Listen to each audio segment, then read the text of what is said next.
Muito bem, bom dia, graça e paz, Deus abençoe, que seja um domingo de festa, de alegria, né? Um domingo de prazer e satisfação estarmos na casa de Deus e reservarmos esse momento para louvarmos o nome do nosso bom Deus. Vamos orar, pedir a bênção de Deus sobre nós, vamos ler um trecho da palavra e vamos cantar ao nosso Deus. Pai bendito, obrigado por essa manhã. Obrigado por este ano, obrigado porque o Senhor tem guardado a nossa vida, o Senhor tem sido bom conosco. Louvado e bendito seja o Teu nome. Seja conosco nessa manhã, Deus. Queremos ouvir Tua voz, queremos aprender um pouco mais de Ti, que o Senhor fale profundamente a vida das Tuas ovelhas. Alimenta-nos, restaura-nos, renova-nos, para que saiamos dessa manhã de maneira sempre diferentes, sempre caminhando a passos largos em direção a Ti. Repara as deficiências da nossa fé e nos ajuda a pensarmos a cada dia mais, à luz da Tua palavra, a realidade à nossa volta. Ser conosco, ó Deus, nessa manhã, a nossa oração, nosso clamor e nosso louvor, em nome de Jesus. Amém. Lá no boletim, se recebeu, se não recebeu, Salmo de número 73, Salmo belíssimo, e demonstra para todos nós a preocupação que temos de ter, verso 25 e 26, a quem tenho eu no céu senão a Ti? E na terra não há quem eu deseje além de Ti. A minha carne e meu coração desfalecem, mas Deus é a fortaleza do meu coração e a minha porção para sempre. Lembra? No céu eu não tenho outro senão o Senhor. E na terra não há outro que eu deseje senão a Ele. Todos nós somos conhecidos por aquilo que amamos, desejamos e aborrecemos. Provérbios capítulo 1. Eu tenho insistido nesse ponto a quem amamos, lá a primeira carta de Pedro, que nós estudamos semana passada. E aqui, o tempo todo a Escritura está apresentando isso, a importância de revermos os nossos desejos. Eu espero sinceramente que seja a expressão do salmista, a nossa expressão, que ele aprendeu a duras penas, precisou passar por algumas situações, mas até que ele entrou no santuário de Deus, atinou com o fim deles, e isso aqui é praticamente a conclusão dele, depois dele entender que ele era um animal, um ignorante e embrutecido na sua presença. Vamos cantar, vamos louvar o nome do nosso bom Deus, vamos ficar de pé, aqueles que estão lá em casa, aqueles que estão presentes, soltarmos a nossa voz e bendizemos aquele a quem é a nós desejamos, senão a Ele.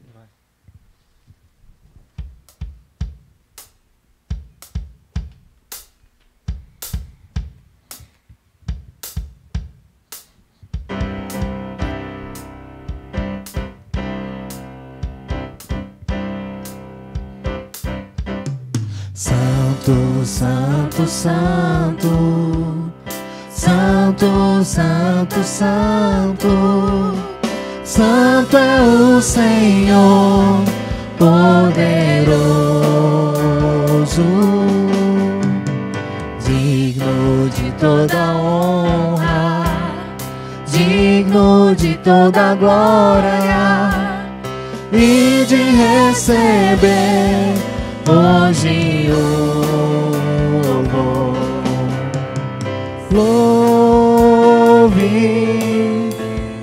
Louve e exalte ao Senhor, louve seu nome para sempre, louve e exalte ao Senhor, louve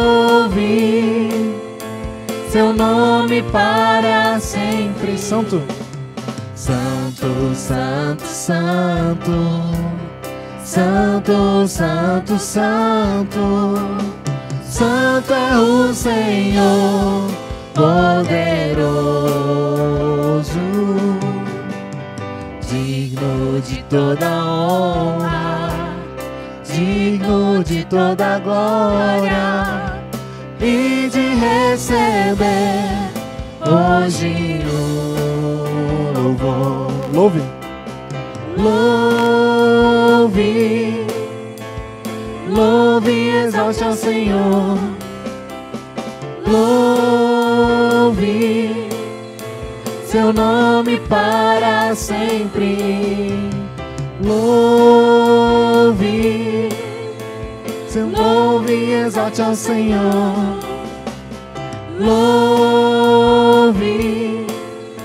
seu nome para sempre. Seu nome, seu nome, seu nome para sempre. Seu nome, seu nome, seu nome para sempre. A palavra de Deus ainda diz: 2 males cometeu o meu povo e a mim me deixaram. Está lá na pastoral. O manancial de águas vivas, cavaram cisternas rotas que não retêm as águas. A grande questão não é nem só termos tesouros, mas aprendermos a acessar os tesouros que Deus tem para nós. E, na verdade, esse tesouro é o próprio Deus. Para aqueles que vão fazer aniversário, a Késia e o Arthur, nós desejamos a eles isso, que eles não cometam, e nem nós, né, os erros desses irmãos do passado, que não cavaram nos lugares onde tinha um manancial de águas vivas para eles. Enquanto nós cantamos, depois elas vão orar, vocês podem orar pelos 2 aniversariantes, que são a Késia e o Arthur, e também pelos dízimos e ofertas, lembrando aquele que está em casa, se quiser fazer sua transferência, se alguém veio preparado, para nós agradecermos a Deus por tudo aquilo que Ele tem feito na vida de nossos irmãos e tudo aquilo que Ele tem dado à vida de cada um de nós. Vamos cantar?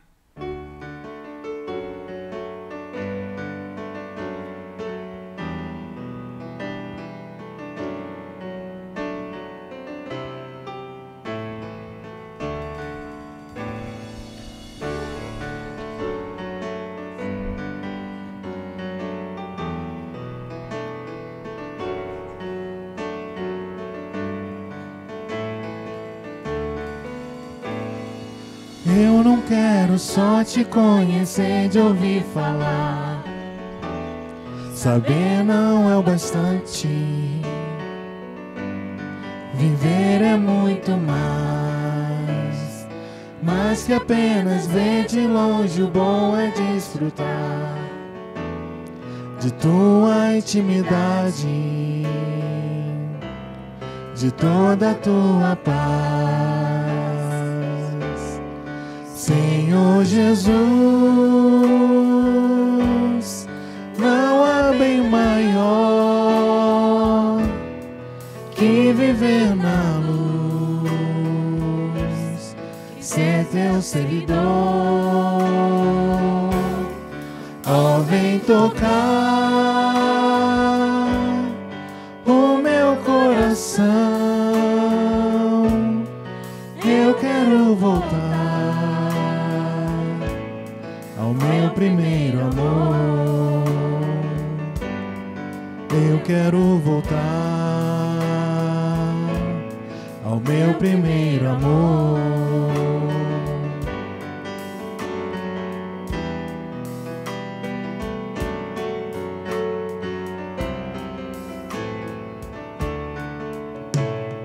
Que ninguém me diga o como é doce a tua voz, eu mesmo vim prová-la, ouvi-la me chamar, para estarmos juntos fim de tarde no jardim, comunhão que embala, anelo te adorar. Senhor Jesus, não há bem maior que viver na luz, ser teu seguidor. Ó, vem tocar o meu coração, eu quero voltar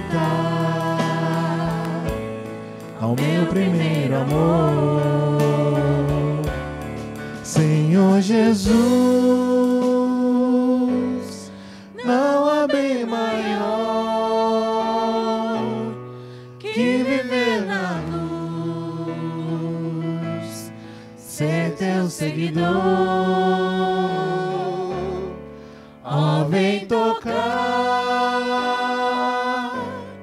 o meu coração. Eu quero voltar ao meu primeiro amor. Eu quero voltar ao meu primeiro amor.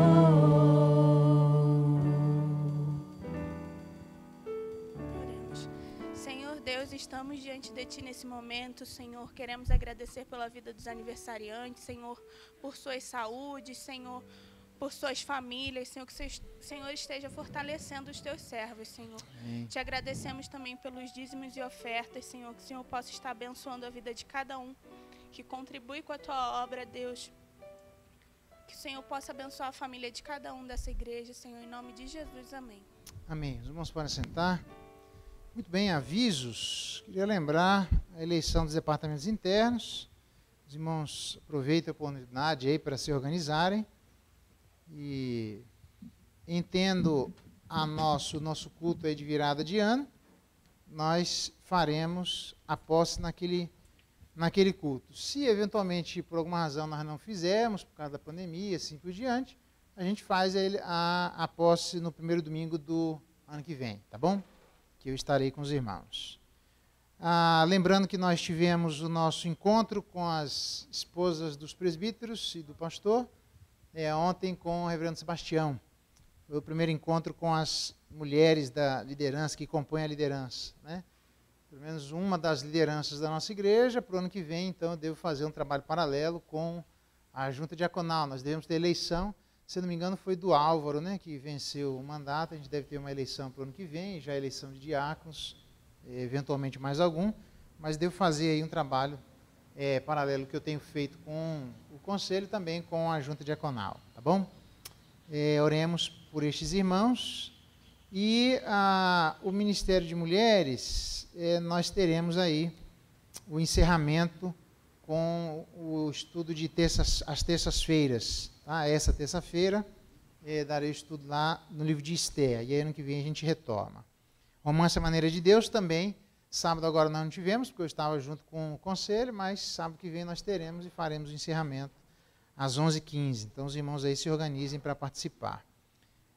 Hoje ainda teremos, né? E os outros avisos estão aí, o bazar dia 6/12, após a escola dominical. Então, se os irmãos tiverem doações a serem feitas, devem ser feitas até dia 2, né? Se eu estiver errando em alguma coisa, os irmãos me avisam, tá? Até dia 2 na secretaria, maiores informações podem ter com a Olga. E a eleição de departamentos internos, já falei, ok. Mais algum aviso? Faltou algum? Não sei se eu deixei algum aviso de fora. Tem alguém pediu para avisar alguma coisa, não sei se era do jovem. Os jovens, eu tive estudo com ele na sexta-feira, foi a minha participação a última, mas a Raquel vai dar o último estudo de encerramento. Eles pediram para ser a primeira sexta-feira de dezembro, tá bom? E eu sei que alguém falou para mim que era para avisar alguma coisa. Fala aí. Espera aí só um pouquinho.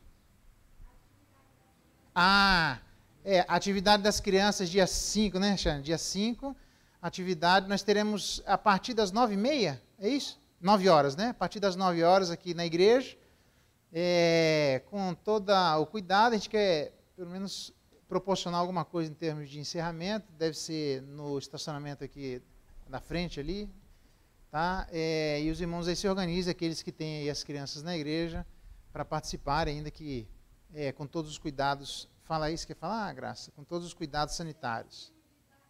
De drive-thru, né? Que isso, drive-thru. O negócio da igreja está chique demais aí, né? Então, esquema de drive-thru, tá bom? Seremos nesse esquema, os pais devem... obviamente, sempre quando a gente fala para as crianças, a gente está falando para os pais. E, na verdade, as crianças não vêm sozinhas, tá? Lembrando que eu fui visitar o Douglas e a Marília, né? Oramos lá e tal, e depois Deus abençoou, passou o anjo, estavam grávidos lá, estão grávidos. E também fui visitar aí o Rodrigo e a Franciele. Pode, né, Franciele? A Franciele me autorizou, falando, mais ou menos eu lembro, está grávida também, né? Acho que de trigêmeos, sei não, hein? Meu instinto está dizendo que é trigêmeos aí. É isso aí, povo. Vamos multiplicar. E quem está casado, tá? Não empolga, não. Quem está casado, bora multiplicar aí, tá na hora. Falei ontem com o departamento de crianças, vai encher esse negócio. Você prepara. O Daniel está preparando mais uns 2 aí na lista aí já. Empolgou, né? Vamos para frente, povo, né? Vamos andar que a fila anda, tá bom? Depois dá uns parabéns aí para os nossos irmãos. Muito bem, Provérbios capítulo 12. Hoje eu vou iniciar, né, já que nós temos assembleia, conta aí meia hora. Eu vou dar isso tudo meia hora, então 10h20 eu paro, tá? Para a gente fazer a nossa assembleia aí, ordinária. Extraordinária, ordinária, não lembro agora. Ordinária, né? Ordinária, né? Ordinária. Tá certo, né? Ok. Fiquei na dúvida agora aqui. Deu um branco. Então, hoje eu vou introduzir, na verdade, o assunto, que é um assunto sobre depressão. Superando a depressão, biblicamente falando. Hoje é só uma introdução. Só não, né? Já é bastante. Mas é a introdução por causa da pandemia. Depois a gente vai estudar mais esse assunto. Hã? Por causa da Assembleia, exatamente, né? Por causa da Assembleia. Nada a ver. A pandemia também, né? Tá tudo aí. Mas, lembrando que a primeira coisa, toda vez que a gente for estudar qualquer assunto, eu vou trocar por enquanto a palavra depressão por sofrimento, porque fica mais fácil, já que depressão eu ainda não defini. Sem definir, cabe qualquer coisa numa palavra, lembrando que uma palavra é só uma palavra, ela não quer dizer nada. A gente tem que colocar conceitos nessa palavra. Existem 2 linhas aqui de cara de aproximação dos conceitos. A primeira delas é que a gente não deve se utilizar dos conceitos que foram fundados de maneira errônea, ok? Essa é uma linha de interpretação, porque senão a gente estaria debaixo dessa influência. Tudo bem, é um jeito. E em algumas coisas, eu sou bastante tendência a usar essa linha. A outra linha, ainda na área da literatura, fala que a gente o desgaste vai ser muito grande, já que pegou tanto determinados assuntos, que até você refazer, é mais fácil você usar o mesmo termo, só que dizer qual é o significado com que você está usando. Eu concordo que é difícil a gente refazer determinados termos, mas a gente tem que, então, no mínimo, ser honesto em colocar sobre a mesa sobre o que nós estamos falando, ok? Porque senão você fala de uma palavra. Por exemplo, conceito de revelação. O cristianismo é a única religião no mundo revelada publicamente. Não existe outra, ok? Maomé, Vó Rosa, tudo aí é revelado na Maracutá ali, o cara está na esquina, revelado publicamente assim. Está lá 6 milhões de pessoas no monte onde Deus vai com o dedo dele escrever os 10 mandamentos, e conforme o monte tremia, fumegava, Moisés falava e Deus respondia com um som cada vez mais forte, e tem 6 milhões de pessoas aproximadamente ouvindo. Então não é coisa da cabeça de uma pessoa, é coisa de muita gente ouvindo a mesma coisa, tá? Então é muito difícil, você não tem nenhum relato. Quando a gente procura saber se alguma coisa é real ou não, a tendência é que quanto mais pessoas falando de um fato, que seja muito provável que ele tenha acontecido. Não só foi revelado publicamente, antes que aqueles apressadinhos queiram dizer que os mitos, que a Bíblia não é um mito, né? Mas os mitos, ninguém nem se utiliza mais na teologia liberal desse argumento, mas que os mitos se constroem assim, uma mentira sendo repetida várias vezes. Não dá, irmãos, não dá para os discípulos morrerem por uma mentira. Morrer sendo cerrado no meio. Sendo cerrado no meio não é aqui, é colocar o cara de cabeça para baixo, do saco para a boca. Não dá para o cara morrer disso por uma mentira. Não dá para morrer por determinadas questões simplesmente porque de ouviu falar. Não, eles viram, testemunharam. Então, não só publicamente para o povo de Israel, mas também eram publicamente para quem não era povo de Israel. Porque Deus ia numa coluna de nuvem durante a noite, durante o dia, e numa coluna de fogo durante a noite. Está acessível a todas as pessoas que não fazem parte daquela religiosidade. As pessoas não seguiam atrás dele. Teve um ateu que escreveu um livro para demonstrar que tudo que estava escrito na Bíblia estava errado. Eu tenho esse livro, por um acaso ele saiu de circulação. É engraçado isso, né? Esses livros saem de circulação logo. e o ateu fez um relatório e depois de uma pesquisa financiada na arqueologia, e o relatório da sua pesquisa foi publicada e deu origem a um livro chamado E a Bíblia Tinha Razão, escrito por um ateu. E assim, tem evidências numerosas. Então, para mostrar que o conceito de revelação, embora haja todas essas evidências, você tem o conceito bartiano, por exemplo, que então, nós estamos falando de uma religião revelada, Deus falando para o ser humano, linguagem audível, em proposições que o cara saiba o que significa, não é para fazer isso e é para fazer isso, não tem assim uma interpretação onde o cara vai viajar na cabeça dele. E o conceito bartiano, que influenciou fortemente a igreja, especialmente a nossa presbiteriana, é aquele que você está olhando aqui, nossa, que dia bonito, está nublado, aquilo tocou fundo no seu coração, você começa a chorar e você diz, Deus falou comigo. Pode até ter falado, mas não é no mesmo conceito de revelação autoritativa, onde é uma obrigatoriedade da igreja fazer sob consequências caso não tenha feito. São coisas completamente diferentes. E esse conceito permeou a vida da igreja e tinham pastores que vinham falando na igreja como, Deus se revelou, mas eles queriam dizer se revelou assim. Você abre um jornal e Deus fala com você. Não, esse conceito de revelação não tem nada a ver com o conceito de revelação que nós acreditamos, que é o conceito de revelação bíblica proposicional, ok? Então, embora a palavra seja a mesma, percebe? O conceito é completamente diferente. Isso aqui é teologia liberal, isso aqui está fora da igreja, tá? Isso aqui é o que nós acreditamos. Então, só para mostrar que às vezes a gente pode se utilizar do mesmo termo, não se engane, tá?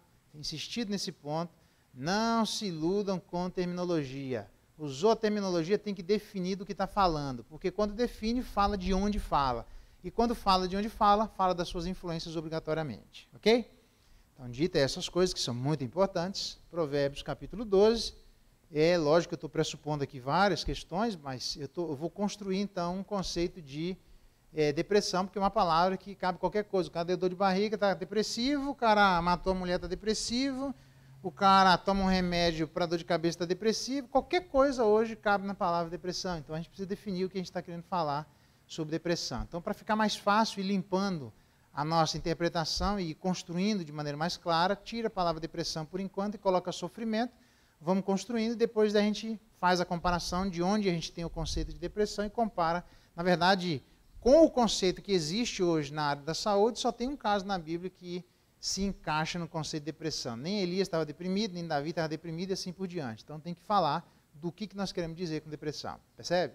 Então vamos deixar isso de lado, essa palavra, e vamos colocar sofrimento para ficar mais fácil a nossa construção. Provérbios capítulo 12, verso 25, a ansiedade no coração do homem o abate, mas a boa palavra o alegra. Lembrando que depressão é uma terminologia, o sofrimento, né, é uma terminologia que vem carregada de ansiedade.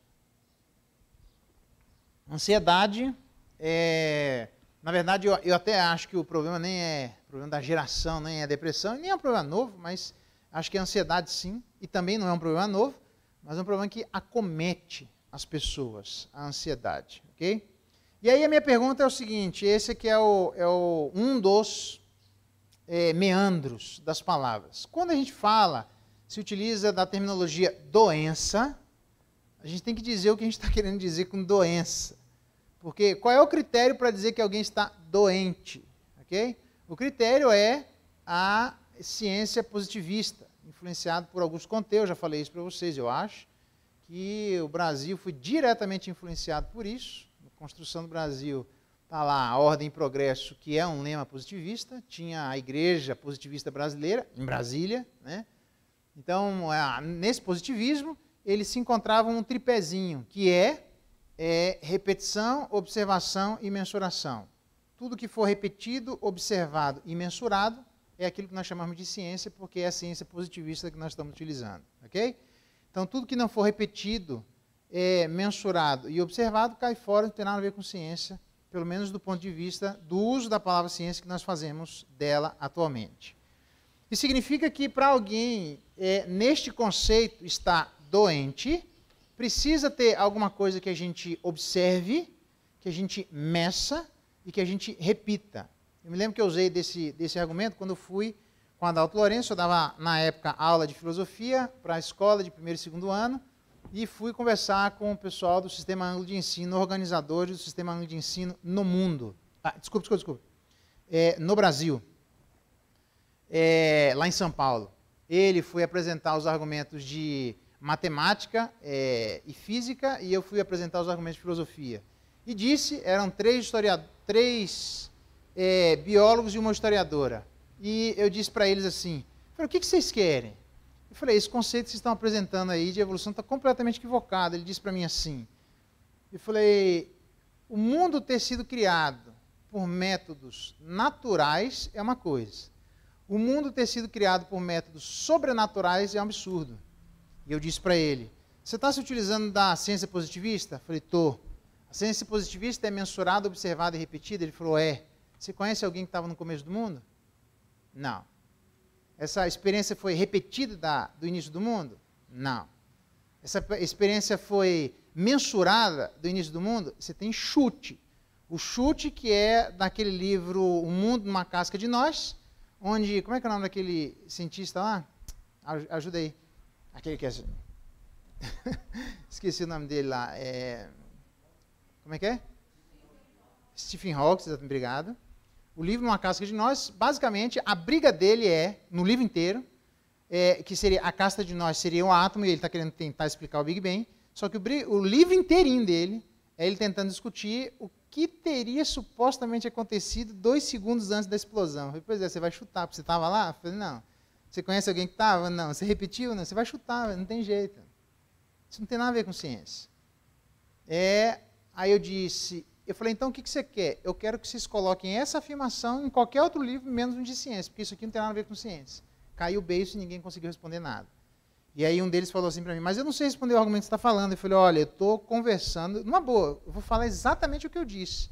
Eu estou conversando com os coordenadores do Sistema Ângulo de Ensino do Brasil. Vocês estão repetindo um argumento para o Brasil inteiro sem saber qual é o significado desse argumento. Eu esperava mais do que um papagaio. Não dá. Você precisa dizer o que você vai, de onde você está tirando. Estou lá, na Universidade Federal, nas minhas andanças por aí, dando aula de psicologia. Heidegger fala sobre o ser humano a partir da morte. E ele diz que depois da morte não tem nada, o ser humano se angustia porque ele está indo para lugar nenhum, e o trabalho do psicólogo, que é influenciado pela filosofia existencialista, dentre os existencialistas, Heidegger, ele vai tentar enfiar na cabeça do cara que ele é nada porque ele está indo para lugar nenhum, porque ele não admite que ele é nada indo para lugar nenhum, é por isso que essa é a fonte e a razão da sua angústia. Eu falei, ok. Eu disse para eles assim, é ciência positivista que está usando? Eu falei, mensuração, repetição e observação? Eu falei, Então, baseado na mensuração, repetição e observação, o que é que existe depois da morte? Alguém sabe? Alguém enxerga o que é que existe depois da morte com essa metodologia? Eu falei, não. Aí alguém falou para mim assim, você está dizendo que existe vida depois da morte? E eu respondi assim, eu estou dizendo que quem está usando esse metodologia tem que ficar quieto sobre a vida depois da morte, não pode falar nada.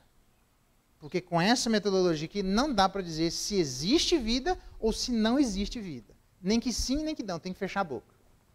É por isso que eu não sou heideggeriano. Porque essa metodologia está inadequada para a gente tentar enxergar alguma coisa depois da morte. Lembra do Thundercats? Lion, a espada justiceira dá a minha visão além do alcance. E eu disse assim, ele dizia, quem tinha a espada da justiceira, que era o Lion, podia ver e ouvir coisas que quem não tinha a espada da justiceira não podia ver e ouvir. E eu disse, se o Heidegger está se utilizando mensuração, repetição e observação, essa é a espada justiceira dele, que não dá para dizer o que é que existe depois da morte. Então, qual é a espada justiceira que Heidegger tem para ele dizer que depois da morte, para onde o ser humano está indo, não tem nada? Alguém aí pode dizer alguma coisa? Velho, a pressão é grande, que eu sei como é que é, porque eu sei como é que vocês são pressionados na universidade, todo mundo ficou quieto. Então, fica quieto, porque com esse óvulos aqui tem que ficar quieto. É isso aí. Então, você está dizendo que tem vida depois da morte? Eu estou dizendo que tem nada. Você tem que ficar calado. Nem que sim, nem que não. Fica no benefício da turma e dorme com essa pulga atrás da orelha, sem saber se não tem ou se de repente tem. Terceira saideira. Perguntei para uma professora. Está uma das universidades, tirou em primeiro lugar numa das universidades federais no Brasil. E eu perguntei para ela sozinho. Quem é Deus para você? E ela disse para mim assim... a igreja, blá, blá, blá, blá, blá, blá, blá. Eu falei, eu nem falei termo igreja, não me enrola. Quem é Deus para você? Um ser pessoal que dirige todas as coisas. E ela disse para mim assim, eu acho que Deus não existe. Eu falei, você vai dar a sua vida em cima de eu acho, se você estiver errado, como é que você faz? Pois é, esse é o problema. Você está chutando.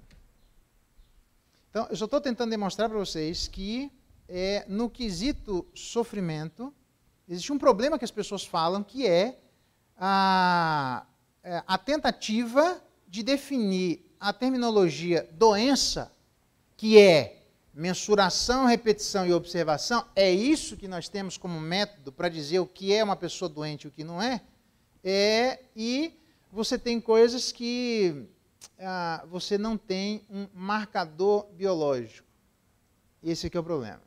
São as ditas chamadas doenças invisíveis. Beleza, tem a fibromialgia, eu já falo dela. Se você vai saber se você tem osteoporose, você faz 45 exames, vai aparecer. Se tem ou se não tem. Você tem problema de óculos. Ninguém olha para você e diz, cara, eu acho que você fica bom de óculos. Não existe. Você vai lá, aparece alguma coisa. Então, nós nos utilizamos da terminologia doença quase, vou usar essa expressão, como uma questão orgânica. É quase mesmo, tá? Mas com a instrumentalidade que nós temos, se não aparecer, a gente vai ter dificuldade. Por quê? Porque foi essa argumentação de não aparecer organicamente ou com um marcador biológico que as pessoas na história tentaram definir o que era esquizofrenia. Bleuler foi o primeiro camarada, e que ele mesmo disse que um diafragma dividido, que depois era entendido como uma mentalidade dividida, é um camarada alemão, nada contra os alemães, estou citando a história, paciência. Né? O camarada alemão pegou a psicose, lembra a ose, nada mais é do que uma condição, metamorfose, percebe? Condição de alguma coisa. Ose, condição, psique, alma, psicose, condição da alma. Só isso. Neurose, ose seria a condição, nous, mente, neurose, condição da mente, e assim por diante. O pessoal fica mascarando as coisas, é simples desse jeito. Neurose, quem está se afastando da realidade, psicose é quem rompeu com a realidade. O cara está viajando. Só que não tem um exame para dizer se o cara ele está com essa psicose, que seria basicamente 2 elementos, sensação falsa e ideia falsa. Sensação falsa e ideia falsa, que era o delírio. Sensação falsa, que é a alucinação. O grande problema faz um exame para saber quem é que está delirando. Esse é o problema. Para dizer que o cara é louco, para dizer que ele está fora da realidade. Aí, estes 2 elementos que compunham o que é o queridinho da psicose para a psiquiatria, são os 2 elementos que não foram utilizados por Bleuler para poder definir o que era esquizofrenia, porque no entendimento dele a divisão interna acontecia por uma decepção com a vida, eu acho que ele estava certo. Por conta disso, o camarada alemão trouxe aquilo que para Bleuler era absolutamente secundário, trouxe em primeiro lugar, disse que os judeus literalmente eram pessoas que Deus existe? Sim. Tem certeza? Tenho. A despeito das evidências contrárias que Deus existe? Sim. Então você está delirando. E aí botou todo mundo como delirantes, e esta argumentação de não ter alguma coisa visível foi utilizada, historicamente falando, para a prática da eugenia. E aí nós temos um problema. Porque se nós vamos definir doença como coisas que não são mensuradas, repetidas e observadas, nós cometemos um risco enorme de dar sobre quem está perguntando o direito de dizer quem você é. E aí, esse é o pepino. Por que eu estou dizendo isso? Porque quem mais recupera alcoólicos anônimos no mundo são, estatisticamente falando, os alcoólicos anônimos. E os alcoólicos anônimos, você vai lá, eu já fui, pode ir lá. Não tem nenhum problema com álcool, mas pode ir lá. E os alcoólicos anônimos é uma conversa. Agora, se for uma doença orgânica marcada, com marcador biológico, Faz sentido você ter uma sinusite e nós fazemos o grupo das pessoas com sinusite, GPS. E aí junta o povo, vamos conversar, já que todo mundo está com sinusite, conversa bastante que passa a sinusite. Funciona isso? Você vai morrer. Funciona quem está com um problema cardiovascular, pressão, tá? Vamos juntar o grupo de pessoas com pressão alta, GPPA. Isso. E aí vamos conversar, que conversando, vai conversando, você não toma um remédio não, você comendo só um negocinho salgado, você vai aparecer, você vai ver onde que você vai parar. Pessoas com colesterol alto, conversa para ver se o colesterol baixa. Não vai baixar, irmão. O que eu estou dizendo é que se o Alcoólicos Anônimos fosse uma questão orgânica, esperasse que com questões orgânicas você resolvesse. Não resolve. Quem mais resolve, estatisticamente falando, no mundo são as que ninguém passa remédio nenhum. Os narcóticos anônimos é a mesma coisa. Vai lá nos narcóticos, você vai ver o que eu estou te falando e assim por diante. Significa dizer que é estranho você ter um problema não orgânico e tentar um problema orgânico e tentar dar uma solução não orgânica. Se o problema é não orgânico, a solução passaria pela não organicidade, tal quanto é o problema. Se a ansiedade é não orgânica, o que é que resolve a ansiedade ou que dá a direção para ela? A ansiedade do coração arrebenta o peão, mas a boa palavra alegra o peão. O que significa que a gente precisa prestar atenção na nossa palavra. Daí a importância de olhar como a palavra traz resultados a quem nos ouve. Por isso que é um pepino você ter alguém com uma palavra descontrolada, como diz Tiago, porque ele pode arrebentar com uma congregação, com um grupo de pessoas, tocando fogo de maneira desnecessária. Porque ele está fazendo uso, ele vai abater a vida das pessoas. Jeremias, abra lá, Jeremias capítulo 49.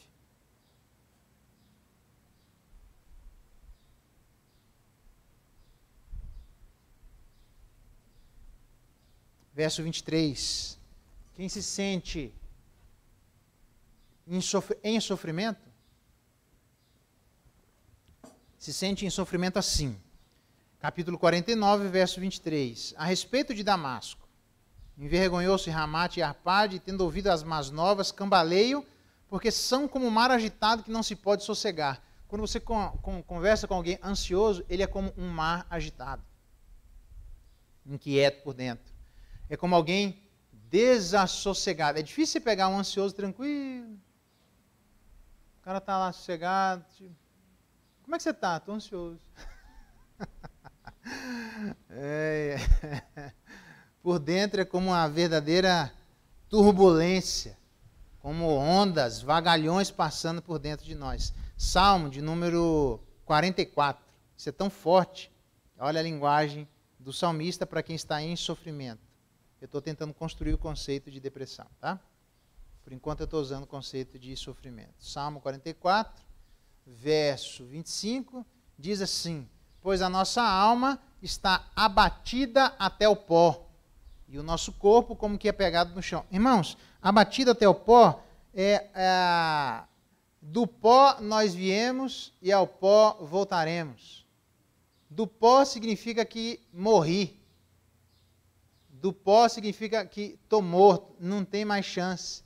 Uma alma abatida até o pó é uma alma que se sente morta, agitada.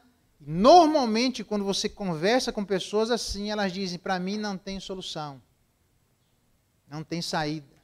E aí é por isso que a precipitação acontece, as decisões estapafúrdias acontecem, estranhas, porque debaixo da ansiedade, da inquietação, você pode ver que normalmente pedintes querem tirar a gente do lugar de quietude.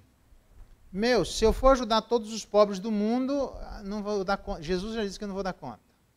Quer dizer que não é para olhar para os pobres do mundo? Não, é para olhar, mas é para prestar atenção conforme as nossas forças. Nós não somos salvadores do mundo, não adianta. Não só em termos eclesiásticos, no que diz respeito ao trabalho da junta diaconal, mas no que diz respeito aos crentes. nós temos que brigar com as nossas forças. Cuidado para não querer ser o salvador da pátria. Significa que nessa inquietude, até o pó, os camaradas vêm pedindo, ele olhando para mim assim, eu com uma camisa assim, sem nada escrito. E o cara olhou para mim e disse assim, nas minhas andanças por aqui, não foi por aqui não, tá? O cara olhou para mim e disse assim, sou crente, né? Eu falei, sou, bem que eu vi pela camisa. O cara quer pedir, quer inventar moda, né? Aí pediu um trem lá, daí, por quê? Porque ele quer aprender na consciência. Normalmente é assim. As pessoas querem obrigar. Viu, mas você... E ele já começa assim, olha, hoje é sexta-feira, já fui na prefeitura, tá fechado, não sei quem, é tipo, você me dá agora. Quer dizer, não tem tempo para pensar, não tem solução para mim é hoje. Então, eu sei que quem tem fome tem pressa, eu sei disso. Se eu for ouvir todo mundo que diz essa argumentação, tem gente que está falando a verdade e tem gente que não. Ok? Então, ele fala que está abatido até o pó. Provérbios, capítulo 15.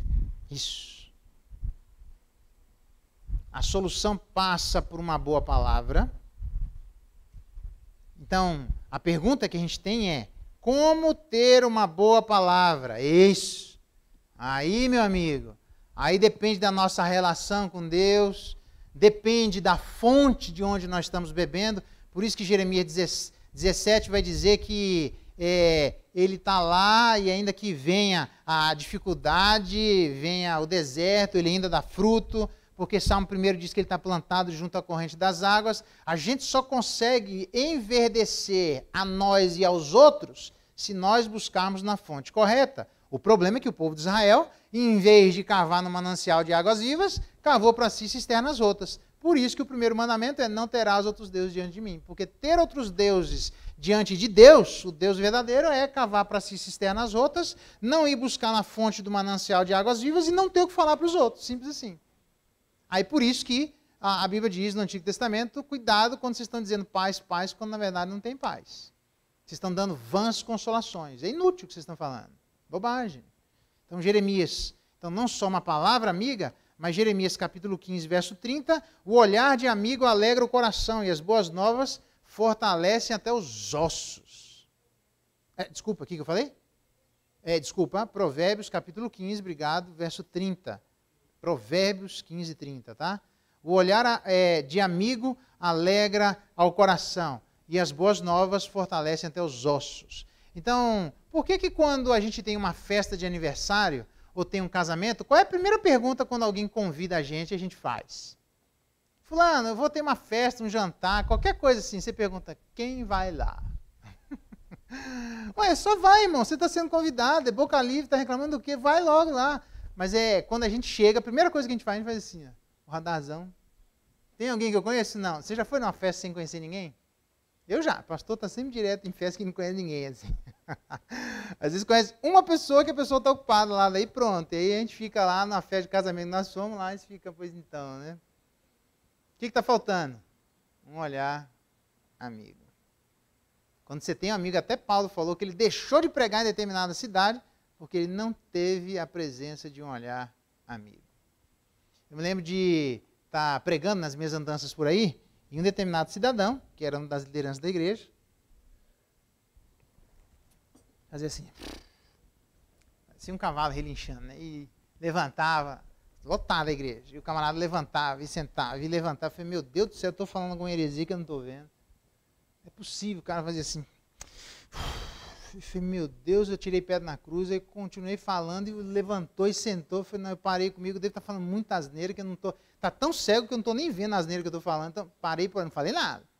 Irmãos, então Deus abençoe, encerrei o sermão pela metade, tá, ninguém sabia que era metade mesmo, tá, parei por ali, vamos para casa, e fiquei, vou tomar uma lambada, né, porque eu devo ter falado alguma asneira muito grande.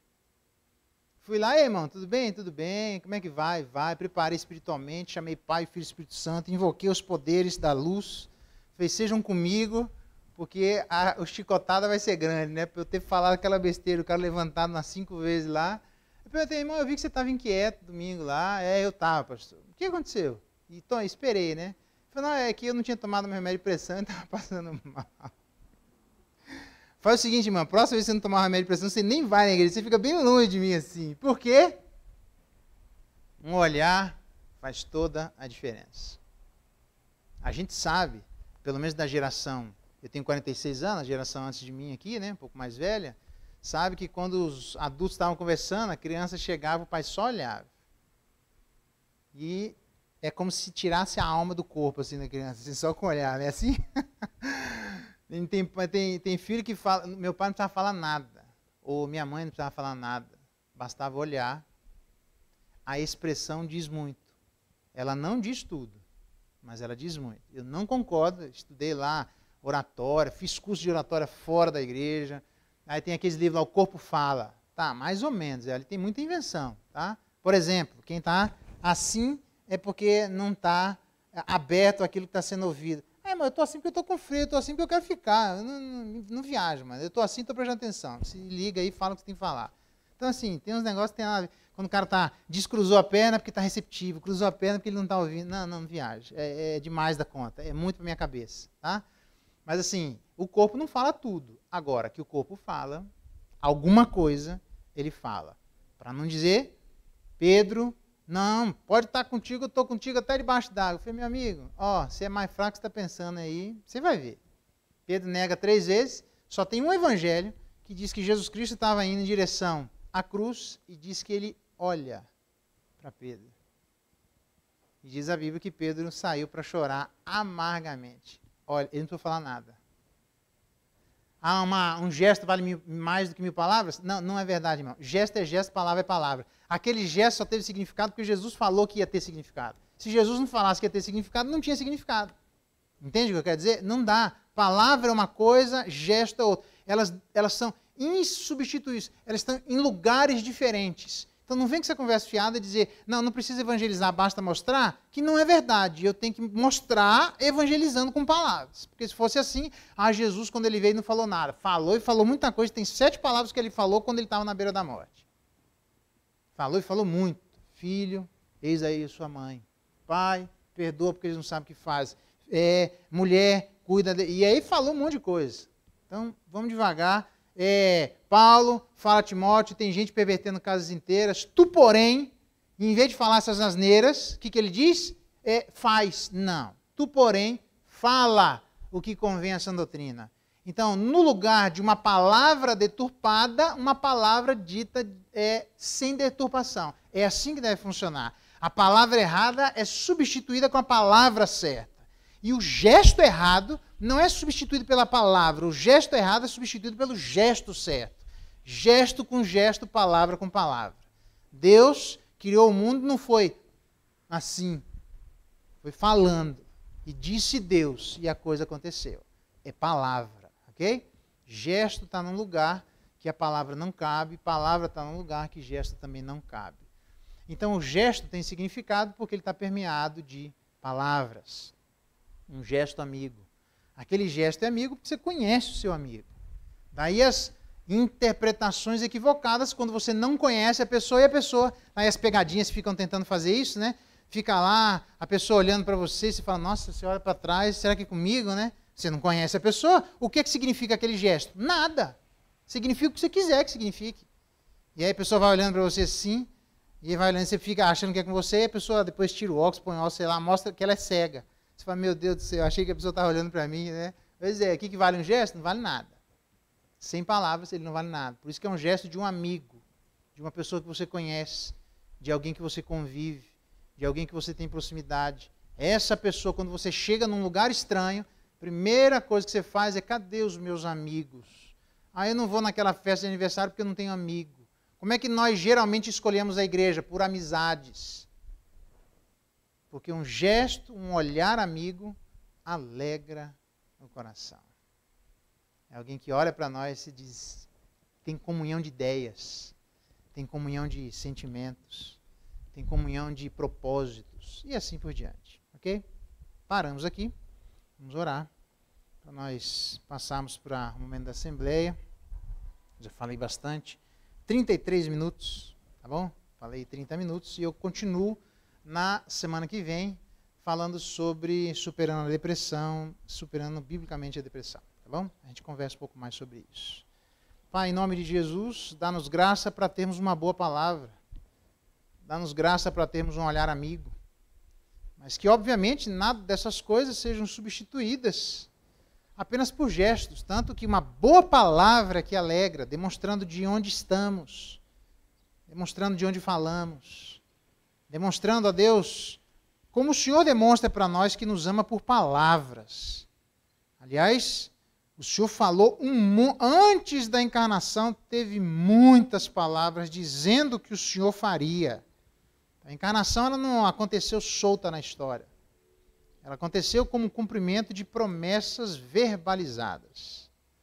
Por isso que o que alegra o nosso coração é a boa palavra que vem dos céus, aquela que alimenta a nossa alma. Por isso que Jesus Cristo disse que quem se alimentasse dele, o verbo encarnado, a palavra viva, é isso que traria alegria ao nosso coração. E dá-nos graça para também, à medida que sofremos ou tivermos alguém que sofre, termos um olhar amigo. Um olhar que é permeado com essas palavras, um olhar que é cheio de significado, porque esse significado foi dado anteriormente. Seja com cada um de nós e nos ajuda na proximidade das reflexões a esse respeito. Queremos agora, ó Deus, entrarmos na nossa assembleia anual, dá-nos graça, nos fortalece e ajuda-nos naquilo que precisamos pensar. É a nossa oração e nosso clamor em nome de Jesus. Amém.